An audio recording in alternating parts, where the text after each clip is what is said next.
Hello and welcome back to the channel. Today is day 5 of Bloomburrow. Spoilers, all the cool, sweet new combos and synergies we are going over today. Jumping right into it, we got Balin the Haymaker, which is a 3 mana Naya colors 4/3 legendary creature rabbit warrior. A bunch of different abilities. You can tap 2 untapped tokens you control to add 1 mana of any color, tap 3 untapped tokens to draw a card, tap 4 untapped tokens to put 3+1/+1 counters on it, and it gets trample until end of turn. Pretty powerful abilities on this guy, and works with a lot of different cards in Standard. There's so many different ways to generate any kind of tokens in Standard. So it's not just creature tokens with this. It can be clue tokens, for example, or food tokens, or elemental tokens. And I also thought maybe it would be decent with Agatha's Soul Cauldron because it's got so many activated abilities. If you put him under a Soul Cauldron, you could give your tokens this ability, and then they could tap themselves to use his abilities. So definitely some ways to kind of go off with this in Standard. I mean, even if you went turn 1 Novice Inspector, turn 2 Rouse Reinforcements, turn 3, playing this guy, right away you could tap the tokens to draw a card and kind of get the card back, even if they had a removal spell for it. So definitely some value here, and it kind of snowballs out of control when you start to um, use his abilities of drawing more cards, which are going to be more token generators, and those you can play, and then you can use those tokens to generate mana, which can then use to play the cards that you draw with him.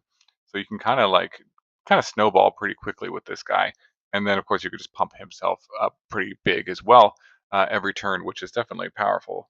So I think it's got some potential in the Naya tokens list. It's a legendary, so maybe not a 4 of, but um, yeah, let me know in the comments what you think about this guy.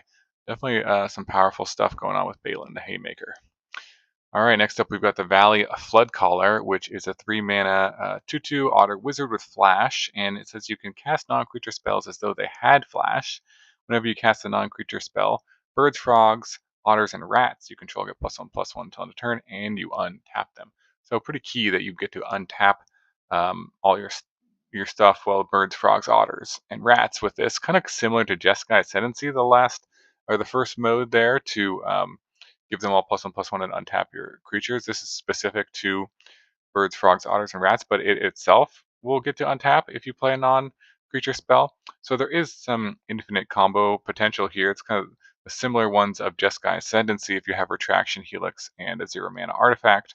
If you target the Flood Caller with the Retraction Helix and then you tap it to return your Mishra's Bauble. You can then replay the bauble, trigger its ability, it untaps. So if you had any other birds, frogs, otters, or rats, those would get infinitely big. It itself would get infinitely big. If you have a fling effect, you could just fling it and do infinite damage that way. Or also, it's pretty decent, like with a Cryptolith right effect, if you have ways to give your other birds, frogs, otters, and rats the ability to tap for mana. Then you can play some cantrips and just have them um, untap every time and draw a card, draw into more cantrips, pump them up, untap your team, float a bunch of mana. So you could kind of just go off in that regard, similar to Jeskai Ascendancy. Maybe you just play this in a Jeskai Ascendancy deck just to have some more redundancy of that effect too. Not quite sure. In Standard, there's like one frog, I think, that does tap for mana right away. So you could use that maybe, but it kind of depends. If we get some more uh, birds, frogs, otters, or rats that automatically have good tap abilities, then this guy is definitely pretty powerful. So, yeah, let me know if there's any other combos with this guy. Definitely got some combo potential. And then you can just kind of cast on creature spells. Although they have flash, that's sort of some bonus. But being able to kind of flash this guy in at end of turn, your opponent might be able to not see it coming and then just go off on the following turn. Seems pretty powerful. Okay, cool. We've got Dragonhawk the Fates Tempest next, which is a 5 mana legendary creature, bird dragon. It's a 5/5 flying, so definitely got dragon stats going here. Also, notably a bird, so could work with some bird synergies in this set. And when it enters or attacks, exile the top X cards in your library, where X is the number of creatures you control with power 4 or greater. You can play those cards until your next end step. At the beginning of your next end step, he does 2 damage to each opponent for each of those cards that are still exiled. So if you don't play them, then you do damage to your opponent, right? So a pretty powerful enters the battlefield effect and attacks effect, kind of like a Titan would. So ways to kind of give this guy haste with the Cactus Foot Sure Shock I thought was pretty sweet because it itself has 4 power and would give the Dragonhawk itself haste, so you could play that. You trigger it for 2 cards if it's just those, and then you'd attack for 5, then trigger it for 2 more cards, and then if you didn't play any of them, that's 8 damage right away. Attacking for 9 damage with the sure shot and this, so um, right there, that's like 17 damage, just the 2 of those cards. Could be decent with Roaming Throne or Annie's Joins Up to sort of double up its come into play and attacks abilities. So you get 2 triggers off of it every time it comes into play or attacks. And then, I think it wouldn't be too hard to just have a deck where a lot of your creatures are 4 power or greater. You could even use the Brawler as a 4 power 2 drop, and then there's plenty of 3 mana uh, creatures that have 4 power, and plenty of 4 mana creatures that have 4 power, and just kind of curve into that. And when he comes into play, you just exile 3 or 4 cards from the top of your deck and then dome your opponent, or just use it for card advantage every turn. So definitely a pretty powerful card, pretty powerful ability. But yeah, being able to give it haste, I think, might be one of the keys to this guy in Standard. All right, next up we've got the Valley Mightcaller, which is a 1 mana frog warrior for 1/1. Trample, and whenever another frog, rabbit, raccoon, or squirrel you control enters, put a +1/+1 counter on it. Wow, this guy is really strong, I think. A really good 1-drop. This set is a ton of really good 1-drops. Some other ones which I'm featuring right here. Um, and maybe they're sort of just like a mono green, sort of beat down uh, 1-drop or really low to the ground mono green deck. So we also have the Paw Patch Recruiter, which is another new card from today, which works really well with this because it is a rabbit and would trigger off of it. It's a 1 mana 2/1 with Offspring for 2, so you can pay additional 2 to get another copy of it. It's got Trample, and whenever a creature you control becomes the target of a spell or ability an opponent controls, put a +1/+1 counter on target creature you control other than that creature. So that the recruit is pretty good against sort of targeted removal, especially pretty good if you offspring it. And now you have 2 of them. If they target one of them, they're both going to trigger, and the other one can get the counter. Or if you just have other creatures out. So pretty good to offspring, and then offspring also works really well with this Valley Mightcaller because it really wants just as many frogs, rabbits, raccoons, and squirrels to come into play as possible. Hop to it would be kind of sweet. That would trigger it 3 times. It doesn't say this only triggers once a turn, like so many effects do these days. So this card can get pretty huge pretty quickly. Imagine playing this on turn 1, and then you got the Sun Shower Druid on turn 2, which would trigger it, and you could put a +1/+1 counter on it, play the Mist Breath Elder, put another counter on it, attack for 4, and then bounce the Sun Shower Druid, put a +1/+1 counter on the Mist Breath Elder the next turn, and then play the Sun Shower Druid again, which would then put 2 more counters on the Valley Mightcaller, and that's just turn 3, and you have like a 6/6 and a 3/3 attacking. Um, pretty insane, and you've already attacked for 4. So that would be a pretty good start. And then if you play the Paw Patch Recruiter, that would make it really hard to target all your guys. So maybe there's just slow to the ground mono green aggro deck that would be pretty powerful with these cards. And any other frogs, rabbits, raccoons, or squirrels that you would want to play. And there's plenty of other good ones in this set as well. So really impressed with Valley Mightcaller, a very good aggressive aggro card for this set. Okay, next up we've got Kitsa Otter Ball Elite, which is a 2 mana 1/3 legendary otter wizard with vigilance and prowess, and tap, draw a card, and discard a card, and 2 mana to tap copy target instant or sorcery spell you control. You can choose new targets for the copy. Activate only if Kitsa's power is 3 or greater. So a lot of abilities on this guy.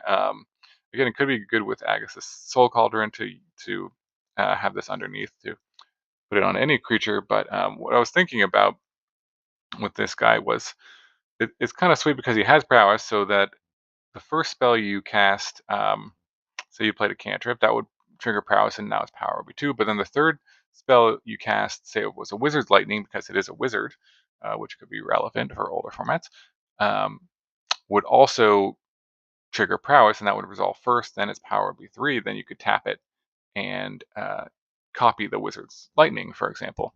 So you only really need to play 2 spells, and the second one you can copy, which is pretty sweet. A lot of value from that. I thought maybe Omen Hawker would be good just to be able to pay for its ability each turn. So you could, as early as turn 3, be able to copy something, and or Monstrous Rage would be good because if you had the monster roll on it, it would always basically be able to copy the first thing that you played each turn. Um, so yeah, there's like a lot of really good ways. This could definitely just go in a prowess deck and have vigilance and be a looter, and also just occasionally copy something.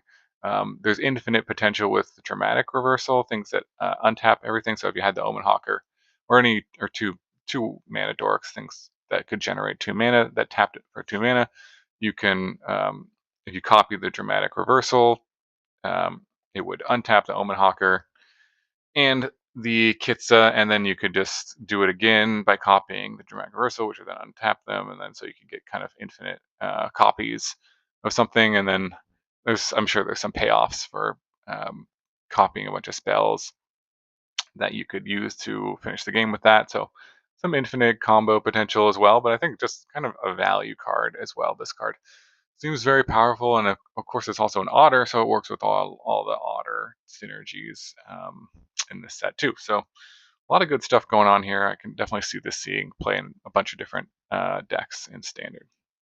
Okay, next up we've got the Lunar Convocation, which is a white and black enchantment. At the beginning of your end step, if you gain life this turn, each opponent loses 1 life. At the beginning of your end step, if you gained and lost life this turn, create a 1/1 black bat creature token with flying, and then 2 pay 2 life, draw a card. A lot of abilities on this, and pretty decent, but you kind of have to build your deck around it to make it work. So you really want to be gaining life each turn. You know, it works really well with the bat strategy, obviously. Like Darkstar Augur could make you lose life every turn. Zorling makes you gain life every turn when you attack, or lose life when you use its abilities. So Zorling could just turn this on by itself and trigger the creating a bat token every turn. Shieldred also does it because you can draw a card during your turn to gain a life, and then use the Lunar Convocation's ability to pay 2 life to draw a card, and then when you draw a card, you're gonna gain life from Shieldred. So a lot of synergy there. And then at the end, during your end step, you'd get both of these triggers, ping your opponent, get a bat token. So maybe some sort of black-white mid-range deck with Shelly, and your lands can also trigger it too if you gain life, and then you use Caves of Korlos to cast something that would trigger the second ability, or help you trigger the second ability to get a bat token. Or also the Scoured Barrens could help you gain life as well and trigger either ability. So lots of ways to kind of get the abilities here, but you kind of have to build a deck around it. But it doesn't seem that hard to put some pretty good cards in your deck to make this a pretty good enchantment. So yeah, let me know in the comments what you guys think about this one. Pretty powerful enchantment, I think, for sure. Okay, next up we've got the Jackdaw Savior, which is a 3 mana bird cleric, a 3/1 flying. And whenever it or another creature you control with flying dies, return another target creature card with lesser mana value from your graveyard to the battlefield. So definitely some cool combo potential with this guy. I think especially in older formats. I'm not sure. In Standard, I mean, you could just put this in sort of a bird deck as a way to, whenever they kill this or another bird you have out, then it would bring back a different bird. They probably would want to kill this thing first, but kind of a 2-for-1 automatically. If you just blocked and then you returned one of your smaller birds back. But in older formats with like things like Subtlety, this would be pretty sweet. Evoke works really well with this, because if you have this out and then they played a creature, you evoked out Subtlety, then you could return, say, another one of these guys from your graveyard, or anything, any creature that costs 3 or less, return it straight to the battlefield. Or with Null Drifter, if you evoke that out, then you could return something that costs 6 or less from your graveyard, so it'd be kind of like a reanimation spell. There's some infinite combos with Safi, which is a 2 mana 2/2 that you can sacrifice.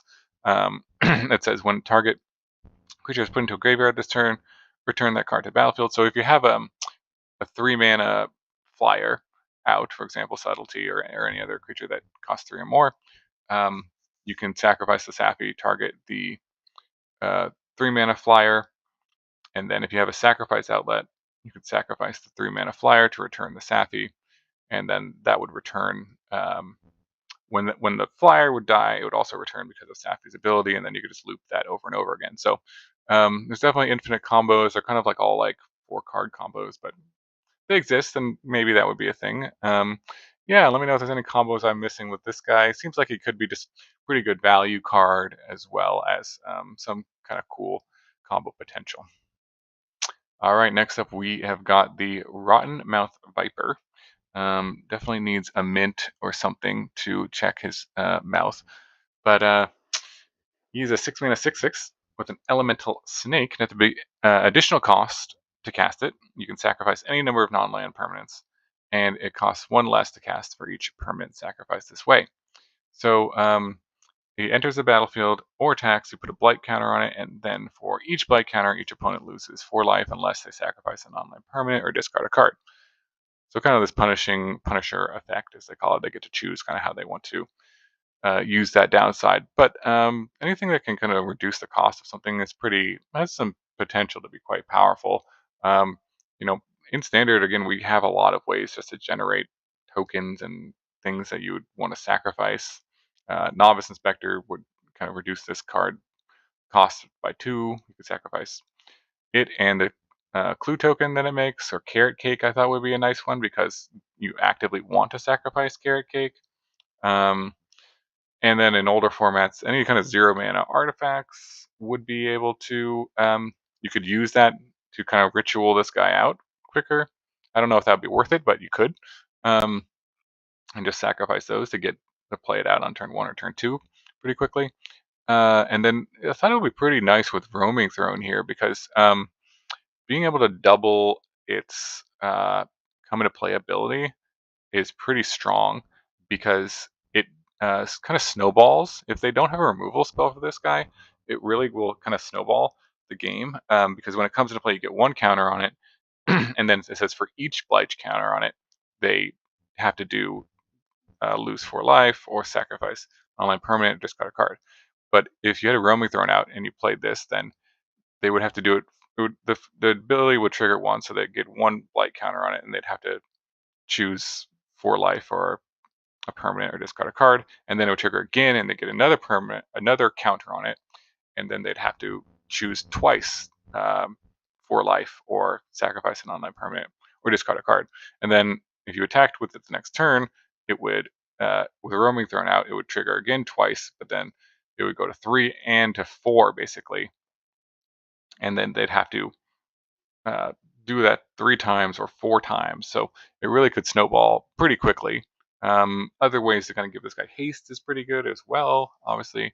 But yeah, Roaming Throne, just to be able to double the trigger, is pretty powerful as well. Yeah, let me know what you guys think about this. Any other kind of cards that you would want to actively sacrifice in this? I've seen some suggestions of like a discard deck would be pretty good. So yeah, maybe a lot of different ways to build around this guy.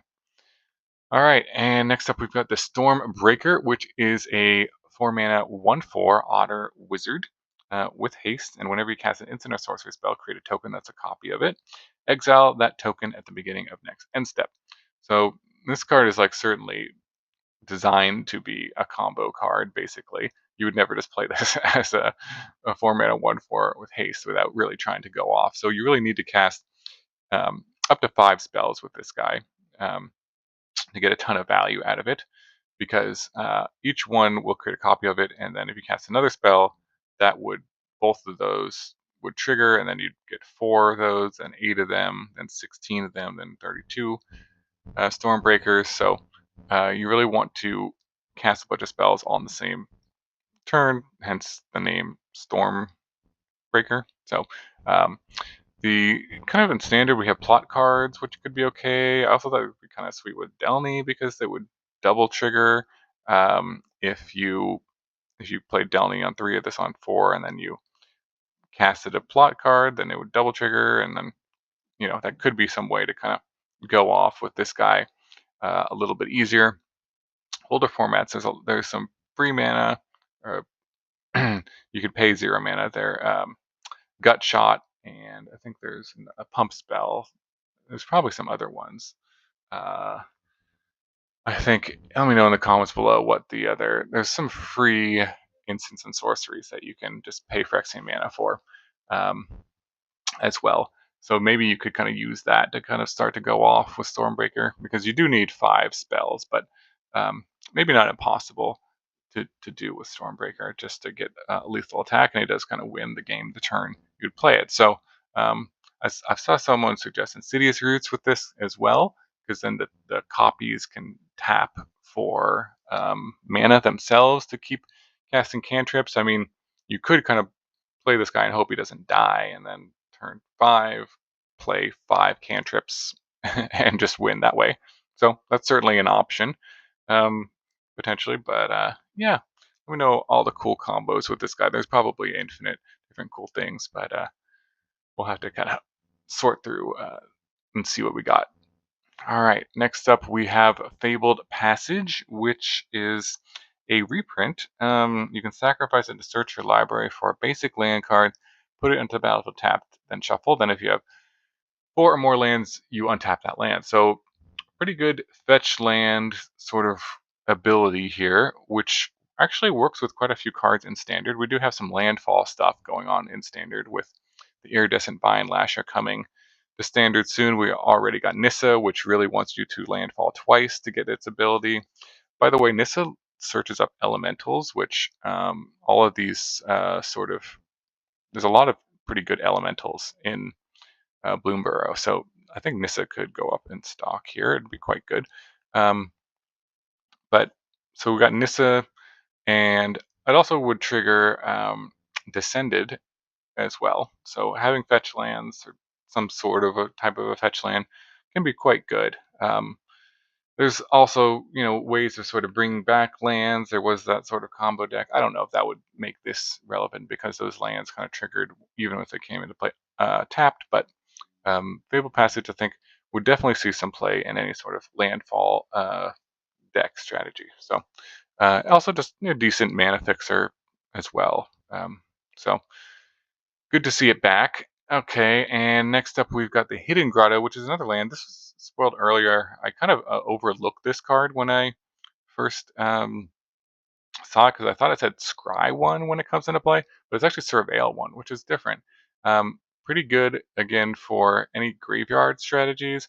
We already have the Conduit Pylons, but now you could have essentially 8 of these lands in a deck. So maybe for your Slime Against Humanity decks, the Souls of the Lost decks, any decks, Reanimator decks, anything that would want to use the graveyard, you could potentially play 8 of these this effect, which is a powerful effect on just to have on the land. So something just to note as you're kind of building decks for Standard this next season.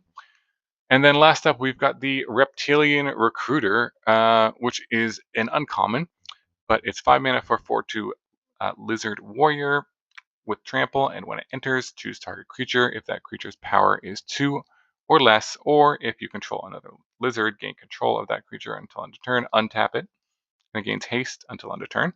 So, this is sort of another target for Kiki Jiki. And you only need this because it does say creature's power 2 or less. And Kiki Jiki has power 2 or less. So that would work just to kind of go infinite with those two. Even in Commander, if your Commander was Kiki Jiki, you could probably definitely would want to play this guy in that deck.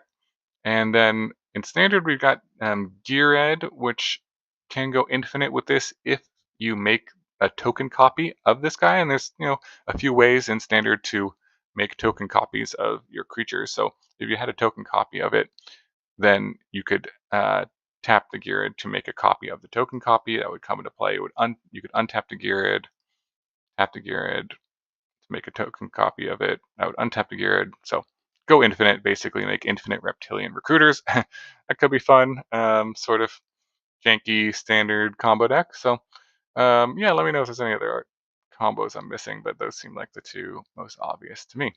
So thanks so much for watching. It's been really fun covering all these cards. I think we've got maybe 4 days left until the full set is revealed. Let me know what you're most excited about. What combos, what decks are you going to build? coming out of the gate. This set is looking more and more powerful. Obviously, the more cards that get revealed, I'm getting more excited to build some pretty wacky combo stuff going on. So again, thanks so much for watching. Hope you have a wonderful day, and I'll see you tomorrow for the next video.